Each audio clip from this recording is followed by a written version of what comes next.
on the Guinevere again. Seems like the Guinevere pick has just been on the receiving end of a lot of losses recently, but now I'm really excited to see if AP Bren can pick it up for themselves. Knowing Karltzy though, they'll probably choose and opt to go for a little bit more damage in the jungle compared for utility in the current meta. But here it is, the draft for game number 3, match number 3 of the group stages for first place for Group A. AP Bren on the red side and DEWA United on the blue. The last match coming in from Group A. We'll see DEWA United with first pick, AP Bren with the second pick. With the Fanny already banned out by Coach Jack Lee. From the side of AP Bren, they have decided to actually respect Dixon here with a Terizla banned out first in the first phase. It's still very safe, I would say, but Time to drop the for both these teams, they have data already of how both likes to play. Earlier, DEWA were able to utilize that Terizla to heavily dictate the matchup, the neutral objective control as well, from Team Nova to a 10-minute victory. Meanwhile, for AP Bren, they were able to use the Nolan, but so far, right now, DEWA are still just targeting down the other assassins, trying to force that Nolan ban on AP Bren. And now with the Boxia taken out, we can probably expect a Fredrin ban as well here in the first phase. DEWA United prioritized the Matilda first, taking away that support roam coming in, possibly. And for AP Bren, that's the question. Do they want to take out Nolan here? Or do they want to take out Fredrin? DEWA United do have a chance to pick up Nolan if they go for the latter. It's a bit too risky to leave the Nolan open. We know exactly what AP Bren were able to do, but hey, knowing AP Bren, leaving Nolan open is something that they have done before. Before the nerfs even. They've left the Nolan open. It was up against Blacklist International, against Sensui. And they've opted to go for counter picks, like the Phobius even. But this game, they'll do exactly the same. They'll ban out the Edith instead, force out a Nolan pick from DEWA, and maybe try to counter it with a Phobius or some lockdown. Oh, we'll see.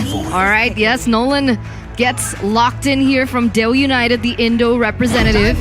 And we'll see the response coming in from AP Bren. Oh no, it's gonna Bruno. Be Bruno coming in. Who's it gonna be accompanied with? Do you think they will go in for a Phobius? I think it's too early. I would leave that for maybe later on. I will choose my own path. Yeah, they will. It's gonna be the Arlet pickup. A hero that has just recently been buffed twice, I would say, from the last patch and this patch. The ultimate, it got a bit faster for that final slash to be thrown out. And also now, just a revert, I would say, an adjustment to all of the base stats that he lost in a lot of the patches before. And for DEWA, it's still going to be the Faramis pickup for them. It's a pick that we have seen all 3 games so far in MPLI 2023. It's risen in popularity for sure. And I wonder why that is. We haven't seen, okay, I guess Novaria we've seen, it was banned out as well in the previous match. But other than that, it's always just been Faramis, Novaria, Faramis, Novaria. What makes Faramis such a hot pick here? Well, I think it's just the ability to get that Netherrealm down, right? With a lot of different mages getting nerfed, with a lot of the meta now shifting towards back to team fights, Faramis just gets incredible value with that Netherrealm and obviously the AoE damage from the Ghost Bursters and even the Shadow Stampede. You kind of have a bit of everything from CC to additional utility HP to burst damage. And it's a wonder then why No Valentina hasn't been as popular, as favorited. Because I mean, back in the day when the Faramis was so OP, it was such a hot and heavy pick in the meta, you would always see the Faramis and the Valentina being contested interchangeably. But now we don't see the Valentina whatsoever, and instead AP Bren will close out the first phase with a Fredrin pick. The proof that I'm The first Fredrin pick of the day. It's strange to say that after basically being in the Fredrin era for the last, what, 4 months? Yes. Now Fredrin making his debut in MPLI 2023 in its 3rd match. We did see it banned though, however, in game number 1 of the second phase by AP Bren themselves. So you can see that they still have a lot of emphasis. They still have a lot of success playing this hero and maybe not too much going up against it. It's so crazy though. Fredrin just continuing to be Fredrin all throughout so many patches, so many shifts in meta, yet he's still able to be utilized. Man, it's like the gods look down on him and be like, yeah, you're the one. I mean, we were talking about Fredrin, but hey, even the Joy, a big nerf, I would say, right? With a second ability now being able to just stopped by a lot of the CC, but still is one of the prio bans still because of that damage adjustment. Meanwhile, for the second phase, it's the Brody taken away by AP Bren. They already have that Bruno. Don't want to give the Brody over to Watt, knowing that it is a playmaking hero that he can make a lot of use with. Meanwhile, for DEWA, they do not want AP Bren to be able to set up and for that Bruno with a Dyroth, with that physical defense shred. Definitely could be paired in with something crazy. But what will DEWA United ban out after the Dyroth? So they're saying that they want a free lane for the Uranus. Do you think a Khalid ban can come through once again here from DEWA United? There's definitely a chance, but the Arlet should already be an XP lane pick. Is that not right? a roam? I mean, the roam is something we haven't seen in a while, but with the current adjustments, you're right. The roamer Arlet may come back. I think the last time we saw it was MSC 2023 when Keyboy picked it up against Burn X Flash. It's the Valentina ban. It comes in last. Very strange to see. Not in the previous patch, but in this, well, not in the last few patches, right? Usually we see it in the first phase, banned out or picked up. Now we're seeing it in the second phase or completely ignored. It's been a lot of changes in the game, and I honestly love to see just new heroes come up. We saw the Lilia earlier to fend off against that Feramis. AP Bren can take the same route, or they can try to outrange DEWA United with a Novaria pick, perhaps. That's definitely a possibility. It's still up in the air. It does give them a little bit more visibility, as well as a utility coming through. So that is a possibility, but they go for the Farsa instead. So long range, sure. High artillery burst damage, but very, very vulnerable to dive, which is something that Nolan actually can offer. He can offer that, but remember, AP Bren already have a lot of great cover for the team. If it's just Nolan, this is going to be a very easy road for the Farsa. The Frederick can provide cover, the Arlet can provide cover, and even the Bruno, heck even, right? If he plays behind the Farsa, using the Worldy, and just his damage alone could zone Nolan away from diving deep into the enemy line. So for DEWA, they need to bank on a little bit more dive. Maybe in the gold lane department, they can go for something like a Claude, but it's very risky in the matchup already against the Bruno. Last two picks for DEWA United, it's going to be the Wanwan and the Guinevere. 3 games we've seen, and 3 Guineveres also. Though for Guinevere, not the same level of success. Like far from. Has yet to win a single game so far. 100% Guinevere. loss, 0% We'll see win. if DEWA United will be able to break this lose streak that Guinevere has actually adapted for herself, with the 1-1 being picked up as well. What will AP Bren close this off with? Is it going to be an Arlet in the roam, or is it going to be Arlet in the EXP? What will Ogwen play?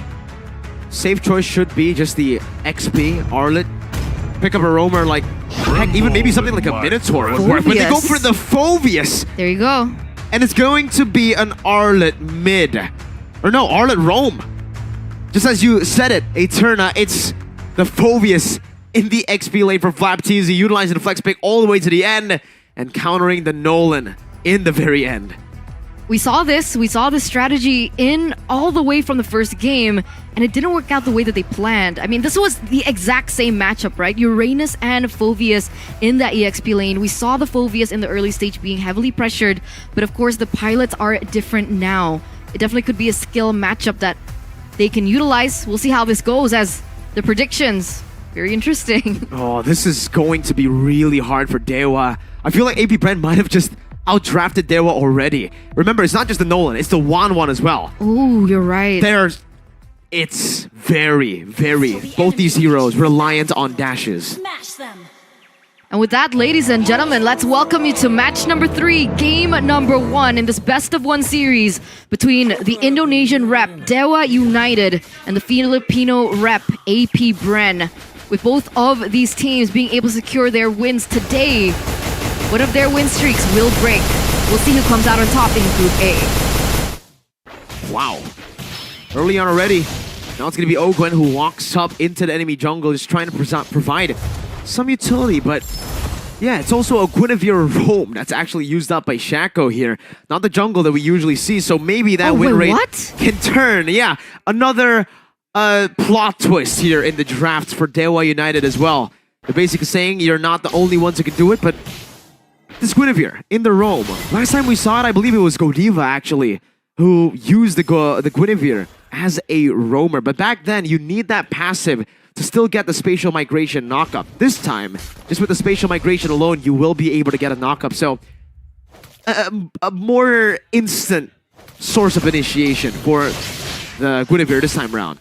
But I think, oh, wait a minute. Lanaya getting very aggressive, and that's going to be first blood falling to the hands of Lanaya. Already a 1-0-0 for the DEWA United jungler with that first takeaway in the first minute. But back to that point, with so much purifies from the side of AP Bren, how effective can this Guinevere roam actually be? I think if it can bait out all the purifies, it's still going to be effective, right? That Requiem lasts for quite a long time, and hey, for Shaco, he has a lot of survivability. He jumps in, he can also just jump back out. What AP Bren needs to be careful of is the early game snowball potential. Spatial migration connecting for Shaco onto Ogwen, just to try to out-damage him, out-trade him, but Ogwen gets a lot of HP back with a Vengeance reset. In this trade, he's got to be careful though. Now chased down by 3. A flicker, but all the way just to the pit. He gets a stun down with a Vengeance as well, with the spatial migration. And the help of Kaze gets the kill back. It's 2 kills traded in by AP Bren though. They're able to find a turtle for free. Okay, so already a very different idea that we're seeing here coming in from DEWA United. They're looking to pressure AP Bren from the early stage of the game, realizing that most of the heroes that they have opted for do require a little bit more time to progress in towards the items. Mainly the gold lane and of course, Farsa. Looking at the emblems, nothing too crazy, right? The only thing I want to see or point out is the fact that Shaco has gone for the Brave Smite. Tank emblem into that Brave Smite with the power, with the Wilderness Blessing actually, to rotate across the map a bit faster. How effective it is still something that I'm questioning. Still something that I want to see here. Because so far, despite the 2 kills that they have, the fact that AP Bren are still equal in gold shows you that it's going to be quite a problem for DEWA United once it comes to the mid game. That level 4 power spike for the Phobius, it's going to hit. Truly is. Shaco opening up the map, giving some information to his team. But it looks like, oh, and he's going very, very aggressive. Even the final slash with the Violet Requiem there saves Shaco for a bit. Karltzy gets a good taunt up onto Lanaya. Appraiser's Wrath even committed down in the enemy jungle. But both teams will decide to just take it slow. Just like you guys can on Omni. Go and watch the documentary, mini documentary on EVO's brand ambassador Una and Bigatron's player Vin. More of a fight. Shaco taunted up. Oh, final slash dodged away from Shaco. Spatial migration into the front. Trying to find a cheeky little pick off, but will not find it. But it does give Watts a bit more time to get that weakness point. Ooh, that was a little close for comfort though. I thought, all right, cool. Shaco got out. Wasn't able to be taken down by AP Bren, but then he dashes way back in. Luckily, it didn't amount to much from the side of AP Bren, but it does give them enough space to perhaps set up for this turtle first. Let's see, Lanaya is level 8. From the side of AP Bren, oh, Shaco goes in. And it's a Requiem to combo it together. The Fracture as well. Ogwen taking low, but he's still able to survive. A final slash as well to bring Dixon and Shaco to the right side of the map. And now even a Demonic Force committed in by Flapteezy to zone the rest of DEWA United away. For AP Bren, the rest of them, to pick up a free turtle. Well played by the Filipino reps, AP Bren. They realized that Karltzy was actually a level below of Lanaya at that point. They forced a fight, was able to get an advantage, burn out the resources coming in from DEWA United, and were able to get a bigger say in terms of that turtle. But here we are. Ogwen. Man, Arlet Rome is kind of gross. It's back to its oppressive state.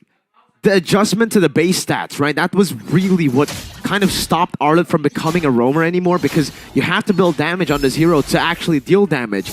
Now for the healing, the sustain, and the damage, with those base stats already being buffed out, he can just go in without a care in the world with tank items. Even with the Quantum Charge. That's a Quantum Charge on the Arlet. And now it's going to be a siege down below. Ogwin marching forward again in the bottom lane. Why can it be changed? You see the final slash brings them back, and it's a free hit from Super Marco. A desperate Requiem for the side of Shaco, trying to evade, but Ogwin still gets out. It's only 2 members taken out for free. AP Bren dominating the bottom lane team fight. They're so patient. They're coming back. With DEWA United leading in that early game, they've turned it completely around. AP Bren 6 minutes in, already a 2k gold lead, and they've taken all the kills for themselves as well, turning it back, taking all the turrets from DEWA United one by one as they look to invade. Even the buffs coming in from DEWA United. Shaco goes in.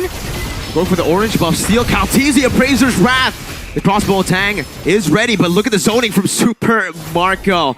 He's walking up forward and dishing out damage to provide the cover that the team needs. And even up top, this lane that should be an oppressive one against the Phobius. We saw this same matchup earlier in match number 1, Mielo versus Flapteezy. Flapteezy was on the Uranus, and Flapteezy was able to bully the Phobius. Not the same outcome this time. No, it's a completely different story. When with Flapteezy being able to win that lane, he is going to have a little bit more say in terms of this next neutral objective, where AP Bren have actually already baited it towards their side. Karltzy and Lanaya, this might just be a free turtle here for AP Bren.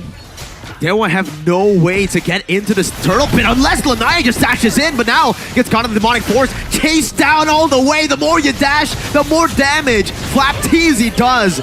And Ogwin picks up the kill. At this point, even when the Arlet gets the kill, does it really matter that much? A turn. Ogwin got 3 kills in the first game. Now he's on 3 kills again. How? He's a roamer. He's a killer roamer. He's a killer roamer. That's what we're getting here in this match. But DEWA United, they found a little bit of compensation, right? They were able to get a little bit more pressure in the bottom lane, but look at this. Final slash, Kaze and Lanaya locked down. It's another round though. Granted him enough HP, and that's the crossbow of Tank from Watt to shift it over. A good shutdown picked up with the Appraiser's Rat, connects onto 2. Karltzy dashing out to safety. Dixon still running him down. But DEWA wants to secure this purple buff. Can they? Karltzy just retreats it, gets a taunt in, and gets out. He doesn't have it. He doesn't get it. Nope. It's just a retreat clean from Kyle. Man, Lanaya.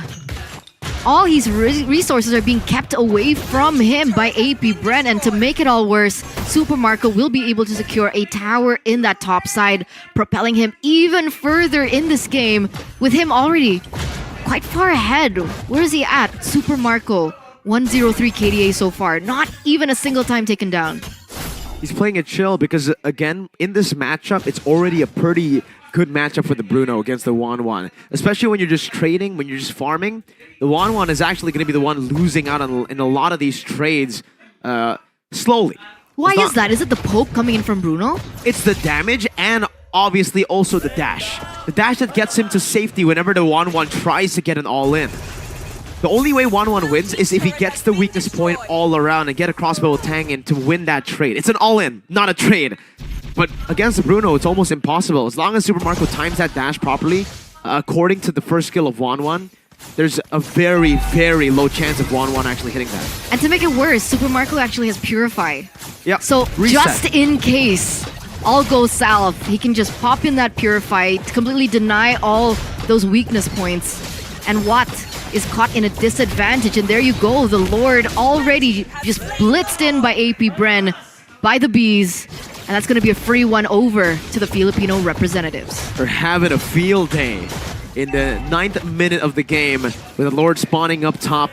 It's a big, big question mark as to why DEWA United did not ban the Phobius in the second phase. And why is that, Eternal? Did you... Maybe they thought the same, right? They thought, Arlet, no way it's going to be flexed into the roam position. And then meanwhile, Ogwin says, hold my bottle. I mean, that definitely is a possibility. Meanwhile, Anaya, though, he's angry. Fracture, some damage, but that's some good damage back as well. Anaya might be picked off. It's a 1-for-1. It's not worth it for DEWA. And Ogwin picks up the 4th kill in this game. The killer. He has almost all of the kills that AP Bren has this game. And he's a tank. He's a roamer. He knows he's a roamer, right? But he also knows he's Arlet. He's vengeance. He's vengeance. The towers are going to be falling one by one here as all 3 lanes are going to be pushing. Ogwin being able to control that bottom side. Shaco! It's a Requiem, but Super Marco just gets out with the Purify, and it's DEWA who actually have to commit a Nether Realm, a big resource. They're trying to siege down the base turret. DEWA United doing a good job at still keeping it intact, but it's lost so much HP, and the next push should certainly be one base turret down. Back foot. DEWA United, they're definitely on the back foot right now. 6k gold lead and counting. The entire map, ladies and gentlemen, as you see it here, is red. AP Bren, they're controlling every single lane, every single interaction that both of these teams are going to be experiencing. And all they need to do now is just buy time, get as many resources away, aka the buffs, which they already have, and take down the Lord, or even utilize it to bait DEWA United at this point. And I always say this when I'm talking about AP Bren, whether if it's I'm casting or if I'm streaming, but when AP Bren gets a lead in the early game, no matter how small that lead is, they're probably one of the best teams at utilizing that gold lead to build into a death ball. If you give AP Bren a 3,000 gold lead in the mid game, it's almost over most of the times. It's very rare that they actually throw this lead. And for DEWA, especially considering the composition that they have right now, countered heavily by the Phobius, that chance gets even smaller. Flashbacks. To what? Echo Express. Echo Express. Flashbacks. See, the way AP Bren do it though, they're very calm about it. They don't go for fights. The way Echo does it is, we fight. They fight. They also drive sometimes. They drive the game. And it looks like, oh, what? That's what happens when you try to engage on them. The Phobias, the more you dash, the more damage Flap does. Dixon brought back in one last shot. Super Marco picks up a double. You try to fight AP Bren with a gold lead, and it will not go your way. Did you see that? Yeah. He's disappeared. Luckily, he's on a fair miss. He can get back to full and respawn in, but with Karltzy walking up on this Fredrin like an absolute Chad, it's Lanaya who gets sniped down with a feathered airstrike all the way from the orange buff. Super Marco free hitting now, going on to K's, and that's another health bar completely disintegrated. What follows next? It's a desperate spatial migration to the back, and the base will be taken down. 12 minutes, super fast games from AP Bren, then DEWA, and then AP Bren again against DEWA. And that's a 2 versus 1 in terms of points, ladies and gentlemen, of Group A. The Philo representatives, AP Bren, the tournament favorites, the MPLPH champions, will be leading this group for now, as that was the last match, last game of Group A. We'll see them again tomorrow. We'll see how it goes out. But that was just